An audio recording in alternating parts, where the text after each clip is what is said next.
Welcome in for another edition of the Morning Espresso here on the SDH Network, brought to you by Oglethorpe University, Atlanta's premier undergraduate learning experience and soccer powerhouse. I'm Jason Longshore, and this is our morning kind of start to the day to get you started on all the news you need to know about what's going on, honestly, worldwide, as we're getting ready for a Club World Cup, as we're getting ready for the final round of matches in the Premier League, in Serie A, in quite a few other competitions going on around the world. So if you check in with us on the Morning Espresso, it is your opportunity to just basically get caught up and start your day with all that knowledge you need to know around the water cooler if you still do that. All right, let's start with Serie A. The final weekend starts today, and it's the two teams that are at the top of the table, Napoli and Inter. And Napoli comes in with a 1-point lead. You could have a playoff between these two. That's why this game was moved up to Friday between both of them. Napoli is hosting Cagliari, and Como is hosting Inter. So remember, 1-point advantage for Napoli when you go into these. And obviously, as I'm wearing a Napoli shirt, I'm a little biased. I have a Diego Maradona poster on my wall, so it's not really a shock who I'm pulling for in this. If Napoli wins, they win the title, flat out. They have won 9 of their last 12 league meetings at home. Cagliari, 14th place. They've got nothing to play for. They are safe. They're not going to get relegated. They're just happy to be there. And maybe they're not happy to be there because there were fireworks and all kinds of chaos going on outside their hotel room in Naples last night. So they might not be happy at the moment. Como and Inter are 1 point back. Inter have won their last 8 league matches against Como, 2-0 win in the reverse fixture in Milan in this. After posting 8 consecutive away wins with 7 clean sheets, Inter since then have won just 2 of their last 8 on the road. Questions, too, because they have the Champions League final next week. They have injuries they're battling, too. Simone Inzaghi is expected to name a rotated side for this one, just out of necessity. Lautaro Martinez, David Fratese, they are expected to be back in the squad for this. Doubts about Benjamin Pavard and Peter Zielinski, according to the latest updates. And people aren't really sure how Inzaghi is going to go with this. Is it going to be a super rotated squad just looking ahead to Champions League final next week? Is it going to be the best team that you can put together? Is it going to be maybe saving a few guys to come in off the bench if needed? Napoli with the 1-point advantage. Those games kick off later this afternoon. On Saturday, Women's Champions League final, Barcelona and Arsenal. Barcelona trying to win their 3rd straight, their 4th in 5 years. They have dominated the women's game in Europe. It's the 5th time these teams have met in the competition. Arsenal won both legs of a round of 32. You're going back to 2013 in that one. Barcelona won both group stage matches in the 21-22 campaign. Barcelona have won their last 9 Champions League matches. Arsenal do have a good record against the Spanish teams. They've progressed from all 4 knockout stage setups against such teams from Spain. Opta gives Barcelona an just over 56% chance of winning this inside of 90 minutes. They're the better team.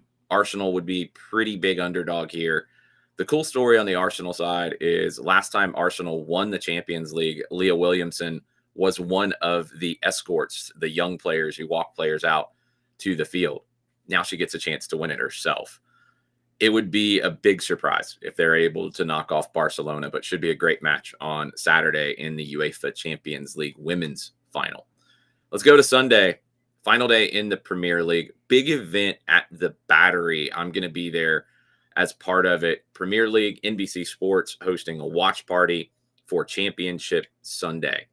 It's going to start outside of Truist Park at 10 a.m. Games kick off at 11. All 10 matches, you'll be able to watch them in one spot. If you're watching from home and you can't make it out to the Battery, you can watch on NBC, Peacock, USA Network, CNBC, Sci-Fi. This is kind of the kickoff to the Premier League coming back here to Atlanta at Mercedes-Benz Stadium. Final leg of the 2025 Summer Series. Bournemouth will play West Ham. Manchester United will play Everton.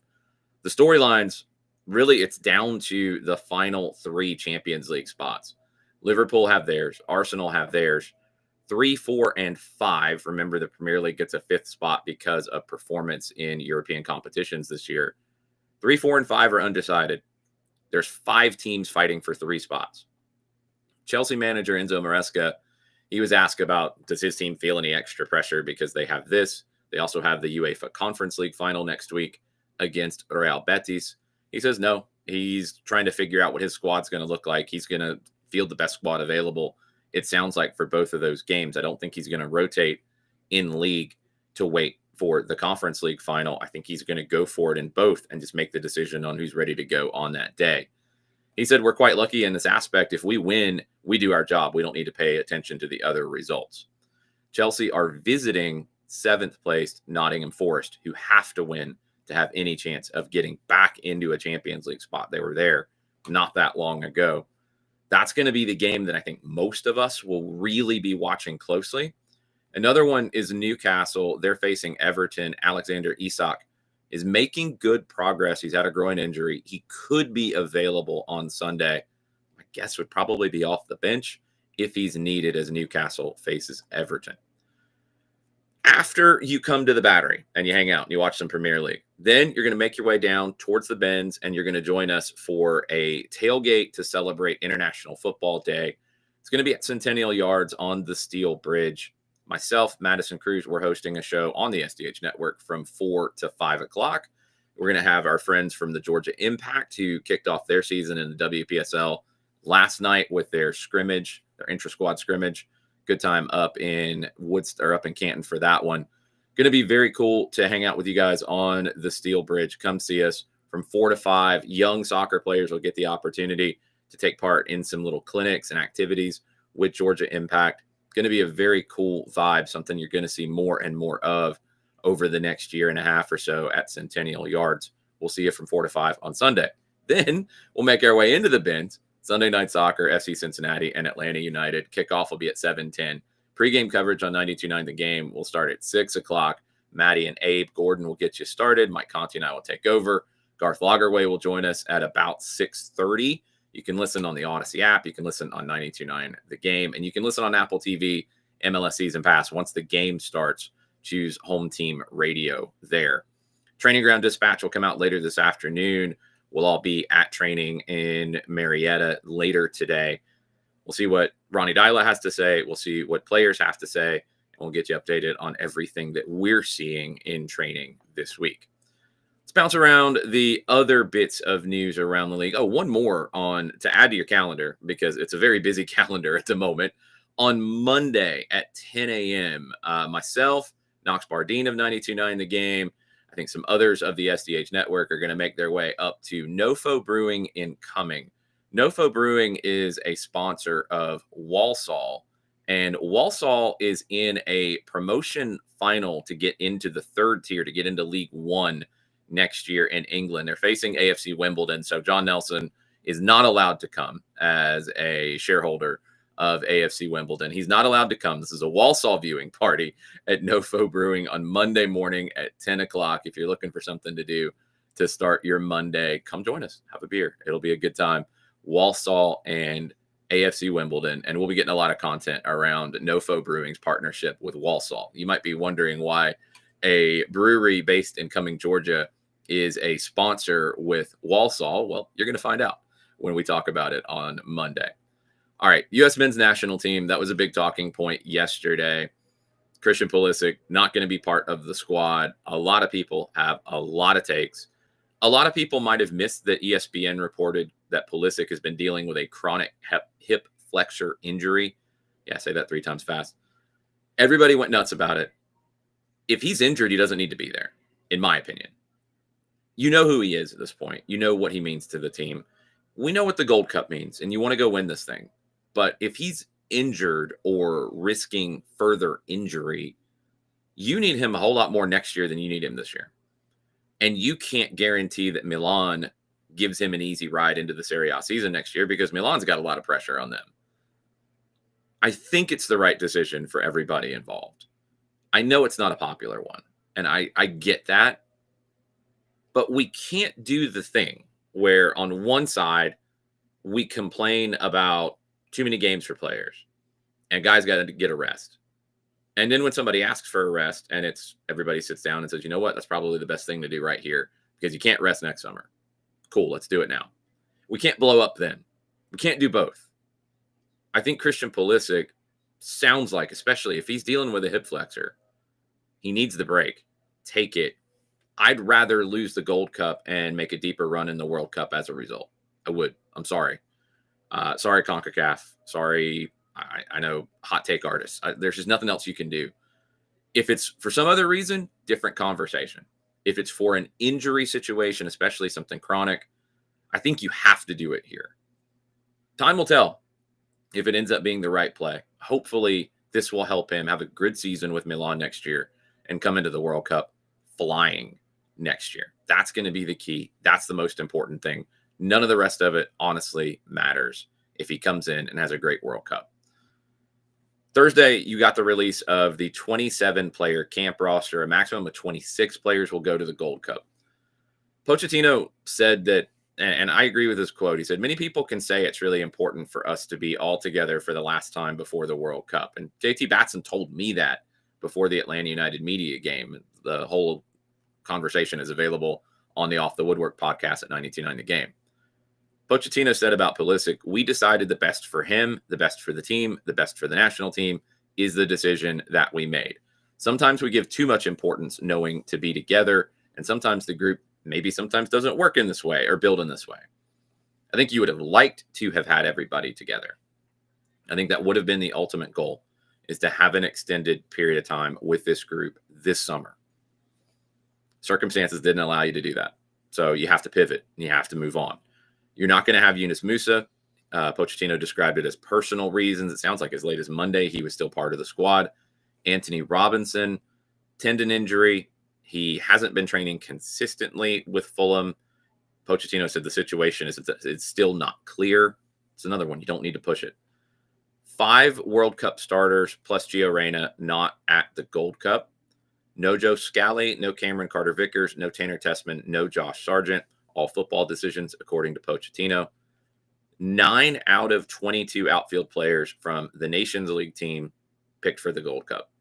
A lot of turnover, a lot of opportunity. Diego Luna, Jack McGlynn, Max Arfston, Patrick Agyemang, Brian White, all seem to be Mauricio Pochettino favorites. They're back from the Nations League. He gets Serginho Dest and Folarin Balogun. First time that Pochettino gets them. Malik Tillman, Brendan Aronson, Luca De La Torre, Haji Wright, all coming back. Uncapped Alex Freeman, Sebastian Berhalter, Quinn Sullivan, Damian Downs. Berhalter and Freeman, really more recent emergences on the national team radar. Berhalter's been amazing with the Vancouver Whitecaps and the run that they've had to start the season. Deserves the call. Freeman deserves the call. If you haven't seen him play with Orlando, well, you're going to get a chance on Wednesday against Atlanta United. A right back who can rampage forward, comfortable cutting inside, can stay wide and put in crosses, can defend, big body, good in the air, all kinds of things that you want out of a defender. Alex Freeman gives you that. Does he need experience at this level? Yeah, he does. He does. This is where you get it. And it might be at the Gold Cup. We need to come around to the fact that Mauricio Pochettino knows what he's doing, probably far better than a lot of us sitting on the sidelines. He knows the kind of players that he wants, and he is absolutely unafraid to call them up for Major League Soccer if he feels like they're the best option. Big opportunity for these players now, and that's what it comes down to, is the door's open, take it. We'll see what this looks like for the Gold Cup. I'm actually really excited about the Gold Cup this year because of these changes. I'm maybe more excited about the Gold Cup than I was going into it. Other news around the world, KC current defender Alana Cook, torn ACL and MCL and meniscus. That happened in the KC Orlando Pride match. She's on the season-ending injury list. Came to Kansas City middle of last season, helped make Kansas City one of the best defensive teams in the NWSL. 10 clean sheets in the 19 games she's played. That's ridiculous. She's going to be out for the U.S. women's national team for a while as well. She has 30 caps there. French national team coach Laurent Bonnedet has dropped Wendy Renard, Eugenie Le Sommer, and Kenza Dali for Nations League matches against Switzerland and Iceland. 444 caps between those three. Their playing time has declined, and it might be the end of their international careers at this stage. According to Fabrizio Romano, Manchester United former manager Erik ten Hag has agreed to take over at Bayer Leverkusen. Final decision rests with Leverkusen. They had talked with a few other folks. Ten Hag is excited about this opportunity. It sounds like he had an option to go back to Ajax, going to Leverkusen instead if they sign off on it. Club World Cup updates. Luka Modric, he is going to leave Real Madrid after the Club World Cup this summer. Almost 600 games for Real Madrid since joining in 2012. Be curious to see where he goes next. He's 39. He might still have some time left in those legs. He might not. We'll just have to wait and see what that looks like for Luka Modric. But he's going to say adios to Real Madrid after the Club World Cup. Raul, who you might have forgotten was the manager with the reserves for Real Madrid, and he's been there for a minute. He's set to leave the club as well at the end of the summer. He's been there since 2019. He's been linked with a few other jobs over the years. He's actually been linked with a return to Germany at various stages. 47 years old. I think he's ready for first-team management, and we'll see where Raul pops up. CONCACAF, they have appointed Brazilian referee Wilton Sampaio to oversee the LAFC Club America play-in match for the Club World Cup. 43 years old. He's one of South America's most experienced, trusted referees. He did referee at the last World Cup in Qatar, a lot of high-profile games, got a lot of praise for his performances as well. Always interesting when you see referees from different confederations go somewhere else to referee, or you see a referee from a different confederation referee teams from other parts of the world in a World Cup situation. Sometimes styles can clash a little bit. We'll be curious to see how this one goes. That's a huge match next weekend, LAFC and Club America. Manchester United. We know they're not going to be in Europe next year. We know they are broke, just like Renee Zellweger said and Jerry Maguire. We know they got to figure out the money situation. Al Hilal has put a large offer in front of them for Bruno Fernandes. Sounds like Manchester United is going to say no, according to Give Me Sport. Al Hilal want to bring him in ahead of the Club World Cup. They're trying to load up for the tournament. Doesn't sound like they're going to get Bruno unless that money continues to rise and they present an offer to Manchester United that they cannot refuse. Considering they lost almost $120 million last year, and they just lost another $120 million in not qualifying for Champions League, there could be a number that they can't refuse. Be very curious to see what that is. Last night in Liga MX in the Clausura final first leg, Club America, who will be playing LAFC here very soon, scoreless draw in Mexico City against Toluca. Second leg is on Sunday at the Estadio Nemesio Diaz, one of the best stadiums in the world, by the way. Very difficult place to play. Toluca will host it.